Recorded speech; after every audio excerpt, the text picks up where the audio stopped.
Hey guys, welcome back. Today we're going to take a look at what should have been something exciting. Not very excited, gotta tell you. So this is the first video that we'll start off with. Sort of the reveal trailer, even though it has nothing to do with the gameplay or anything like that. Um, it says there. I don't understand why you would have a 20-second trailer for a game and have nothing to do with the actual game. I was also very excited for this because PTCGO is really showing its age. There's a lot of good things about it, and there's a lot of bad things, mostly just visually unappealing. How they don't have it on Android yet is a murder mystery to me. But gotta give them credit. In comparison to anything like Magic Arena, it's extremely affordable. Everybody loves the codes that you can redeem for booster packs online. So you buy the physical cards, you get a code in the pack. If you want to play online, you can open that pack, or you can trade that pack for cards that you need if you want to build the deck online before you build it in real life. Great way to do so. So I guess we'll let this play at the same time as we're kind of going through this, but it seems like they're not fixing the right components, and we'll get into all those details. I'm gonna have a lot of Pokemon apologists, I'm sure, in the comments that are gonna say, "Oh, it's not even out yet. How can you even criticize it at this point in time?" Like, what is this? Look at this. It looks. It might even look worse than PTCGO somehow. Like, this does not feel like I'm sitting down playing the Pokemon trading card game in any way. This is. We got like some effects in the middle part here. I guess it's supposed to be like a display screen.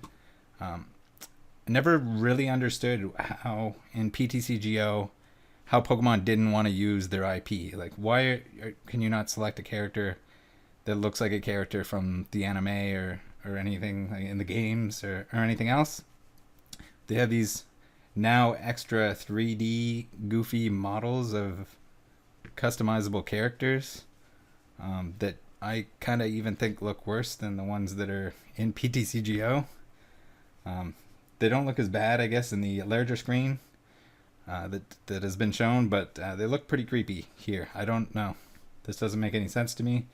This is not how any playmat or any game of Pokemon has ever been played. Why would you not incorporate playmats? Make it seem like you're actually playing the game instead of this nonsense. And then I don't even understand why there's GX. I guess maybe this is going to be an expanded version, because at this point in time GXs have all rotated, but we have GX markers on the right side. I don't know, this not doing it for me. I was very disappointed to see these screenshots. I guess I'll show you guys everything that I've seen in chronological order, not necessarily how it was released, but how I came across it. This is going to be the mobile version, so this doesn't. I completely understand if you have to have the cards in a different orientation to make them comfortably fit on a screen, but like, what is this? Now we got like a square card. We don't get to see the rest of the card because it takes up too much space or something. I guess. All right, next. So here we go. Here's a bad sign. We have so a collection here. We have new currency. So go ahead and take a wild guess that that's going to be a paid currency, because why are you not cashing in by making yourself a mobile game instead of the the much beloved PTCGO system? People are buying your cards to get the codes. Why punish them by now incorporating this into, like, you can't get codes, I'm assuming, from the packs, and now you have to buy this microtransaction currency. We see up here Battle Pass, which is probably a pay to monthly rewards. I've seen this a lot in microtransaction type games. Not the direction that I thought they would go. Not the direction that I want to see at all.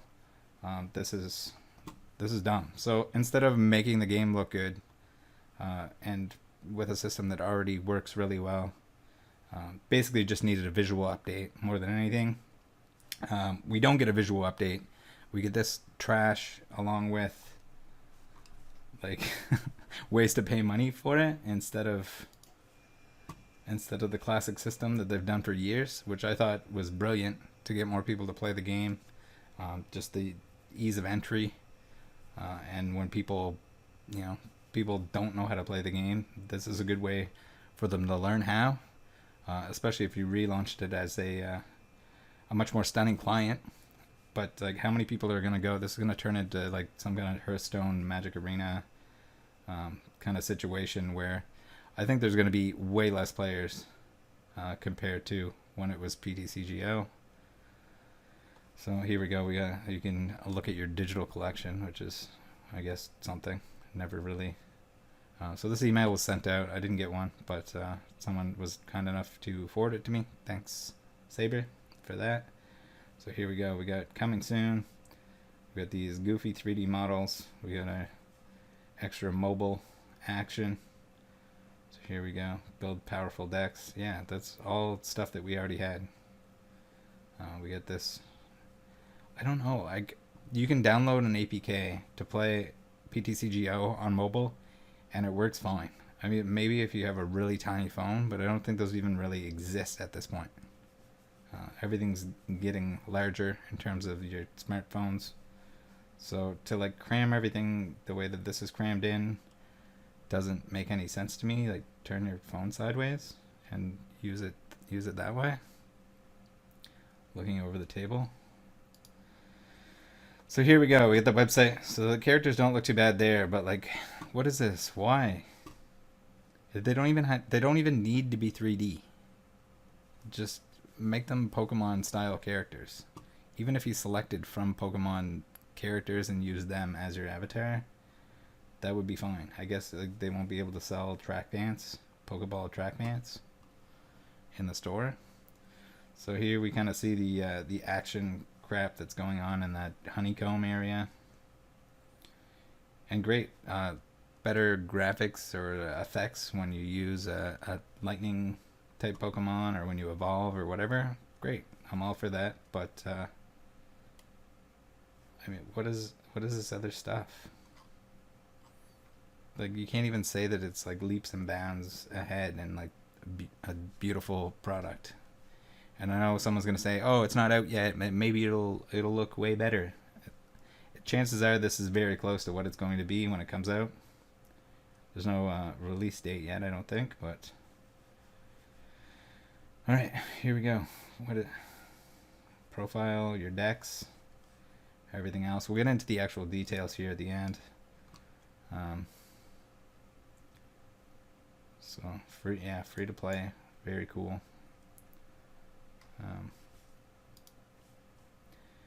Here we go.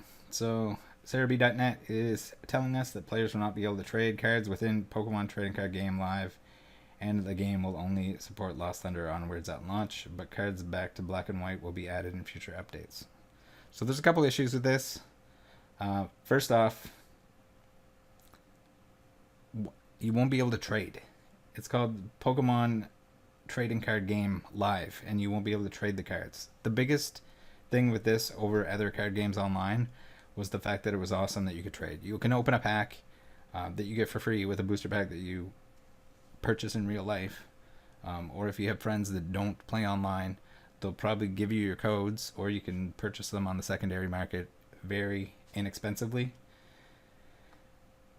Not be able to trade, like, what? Why? Yet the system is already there, and it's one of the best parts. So say you don't want to open your packs, you can trade your packs even for cards that you need to build your deck. So it makes it extremely cost effective. Somebody else gets some packs that they want to get. If maybe they want to open the packs and they pull the card that you need for your deck. Great, trade. Say you have an extra copy of something, you don't need it. Great, you can probably trade it if it's something playable or sought after. I don't understand the Lost Thunder onwards. I don't understand why they didn't just do Sword and Shield. Maybe they didn't know when the game was going to come out. but it's going to be standard only off the out the gates. But all right. Also, here we go. Black and white onwards. Why? So you have people with cards from Heart Gold, Soul Silver, especially the Call of Legends reverse hollow energies with the Pokemon on them. And those are some of the most sought after items in the game, and now you're just going to straight up remove them. So somebody that has play sets of those, whether they have 10 or 20 copies, to be able to play them in all their decks is now absolutely boned, because you decided that we don't need to go back that far. I don't know. And there's tons of cards from Heart Gold, Soul Silver that were reprinted that can be played. So that's sort of screwing those people over as hard as you possibly can. I used to have some. I do not anymore. But I can only imagine how bad that would feel. All right. So let's go through the details here. This is on Poke Beach by Justin Basil. I think I'm pronouncing that right. So, starting off, the cards in your PTCGO collection will transfer over to a degree. So, they should all transfer over. There's no reason they shouldn't. I get that there's been cards that haven't been reprinted that are pretty useless at this point, but you never know. They might come back and somebody wants to play with that old version. It's cards that they obtained over the years, and why would you punish somebody that's been playing your game for that amount of time, or even if they only picked them up recently? Like, why would you punish them for having those older cards? You'll be limited to just 4 copies of most cards. 1 copy of cards like Ace-Specs, Prism Star cards, and individual pieces of Pokemon V Union. Why? So now you're going to turn it into the other card games online instead of leaving it the way it was. No more trading. You'll turn your cards into like some kind of dust currency, and then you can form them into other ones, which is, I would say, a much worse system than what is already in place on PTCGO. The trading aspect is one of the best parts, and has been since I started. It's how I got back into Pokemon collecting in general. I decided with my cousin that I was going to play. We found out that there was a Pokemon trading card game online. We were playing that. I dug out my old cards. We started buying new cards. I started collecting older cards, everything under the sun. And a lot had to do with the fact that it was so easy to get into. Because I had no intention of even getting back into collecting when I first started playing. I just enjoyed it so much that it led to everything else. So making a microtransaction mess is not going to do it for most people, I don't think. Cards released prior to Black and White will not be transferred. Okay, so they just get obliterated into nothing. Avatars and avatar related items will not transfer to PTCGL. Why not? Why not? Like, what? If somebody has like a hat or something, why shouldn't all of those items transfer? Deck cosmetic items that are not associated with a product or promotion for Black and White or later will not transfer to PTCGL. Same with this. Everything should transfer. If you have deck boxes or coins, anything else, I don't care if it's before Black and White or not. It's not even like the game was out that long beforehand. If someone has some really cool old item in the game, why are you going to punish them by making it not available? For the sake of... I can't even imagine it would take much effort to add a coin or something into the game. The game will only support Sun and Moon, Lost Thunder onward at launch. Again, I don't get it. Why didn't they just cut it off with Sword and Shield and newer? I guess maybe they're going to start adding the older sets to incorporate everything from expanded. Only standard format supported initially. Official support for the expanded format will come in a future update. All right. It is not possible to trade with other players in Pokemon trading card game live.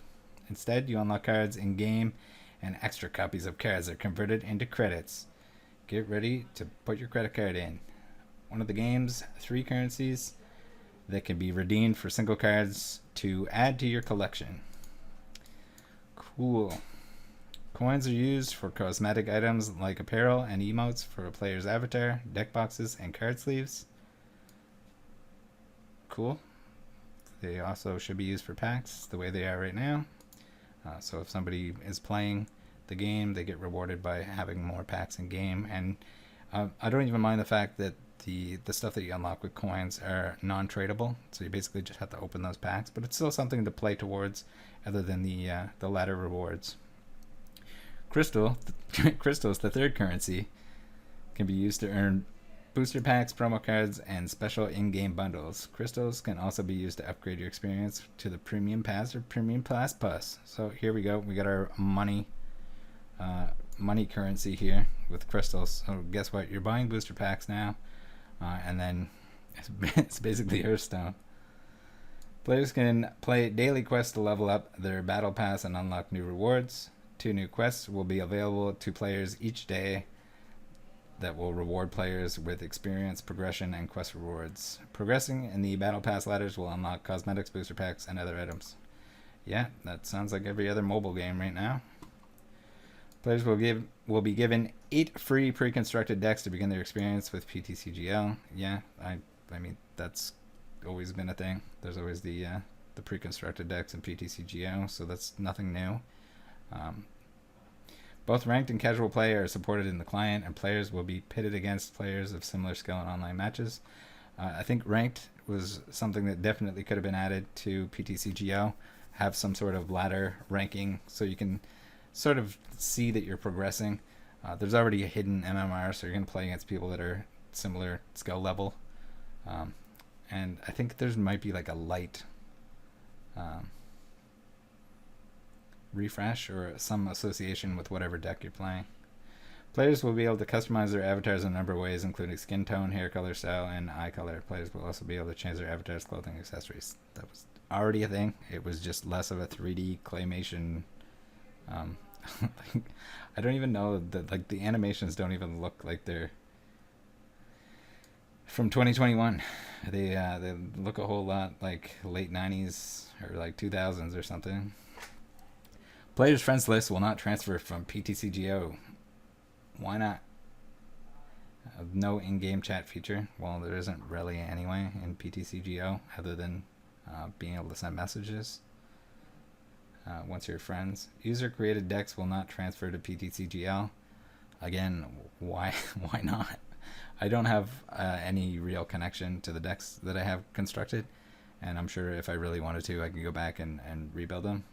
Or as it suggests here, you can move over your decks by exporting your list from PTCGO and re-importing them on PTCGL.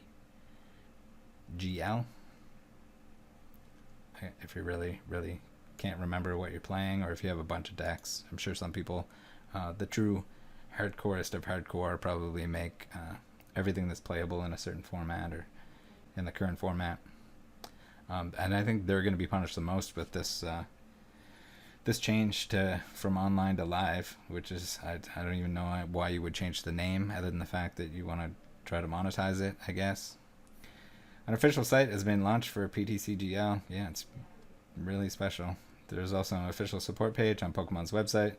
No official launch date has been set, but it's coming soon. A mobile soft launch will be available in Canada at some point in the future, and the desktop client will be part of a worldwide beta. So I don't know, guys. This is I think it's terrible news, and I would rather see PTCGO just stay the way that it is rather than move into this. This is not exciting. I was extremely excited that it was going to get some kind of really crazy makeover, get more people into the game, but all they're doing is turning it into a microtransaction fest. I don't know what you want to call it. Let me know in the comments if you agree, if you disagree, if there's things that you like, dislike. See you guys next time.